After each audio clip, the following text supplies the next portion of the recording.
వనపర్తి జిల్లా చిన్నంబావి మండలం లక్ష్మీపల్లిలో బీఆర్ఎస్ నేత శ్రీధర్ రెడ్డి హత్య కేసులో సమగ్ర విచారణ జరిపించాలని తెలంగాణ డీజీపీ రవిగుప్తాకు బీఆర్ఎస్ నేత ఆర్ఎస్ ప్రవీణ్ కుమార్ విజ్ఞప్తి చేశారు. మృతుడి కుటుంబ సభ్యులతో కలిసి ఆయన డీజీపీకి ఫిర్యాదు చేశారు.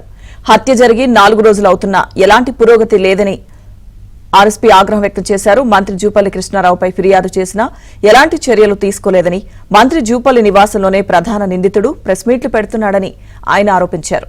వారం రోజుల్లో ఈ హత్యపై న్యాయం చేయకపోతే రాష్ట్ర వ్యాప్తంగా ఆందోళనలు చేస్తామని ఆర్ఎస్ ప్రవీణ్ కుమార్ హెచ్చరించారు.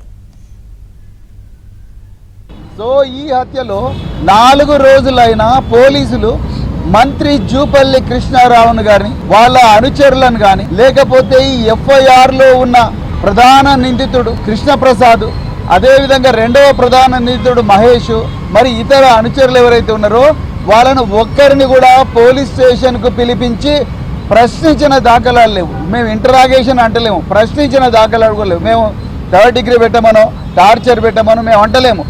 ముఖ్యమంత్రి హోంమంత్రి అయినప్పుడు మరొక పేద ఒక మామూలు సాధారణ పౌరుడికి, ఎలాంటి కేసులు లేని పౌరుడికి, చట్టబద్ధంగా నడుచుకున్న వ్యక్తికి రక్షణ కల్పించలేకపోతే ఎందుకు ఈ ప్రభుత్వం?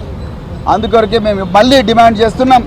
అర్జెంటుగా డీజీపీ గారిని మేము డిమాండ్ చేసింది ఏంటంటే, సార్ మీరు మాకు లోకల్ పోలీసుల మీద నమ్మకం లేదు, ఆ ఎస్ఐలు సీఏల మీద నమ్మకం లేదు, వాళ్ళందరూ కూడా కృష్ణారావు చెప్పు చేతుల్లో ఉన్నారు, అందుకొరకు వాళ్ళ వల్ల మాకు న్యాయం జరగదు, దీనికి అర్జెంటుగా ఒక స్పెషల్ ఇన్వెస్టిగేషన్ టీం పెట్టాలని చెప్పేసి డిమాండ్ చేయడం జరిగింది. ఆ స్థానిక పోలీస్ అధికారులు ఎవరైతే వాళ్ళ విధి నిర్వహణలో నిర్లక్ష్యం పాటించి మరి ఆ మంత్రితోని ఆ మంత్రి అనుచరులతోని కుమ్మక్కైనరో వాళ్ళందరినీ కూడా అర్జెంటుగా డిస్మిస్ చేయాలని చెప్పి కూడా డిమాండ్ చేయడం జరిగింది.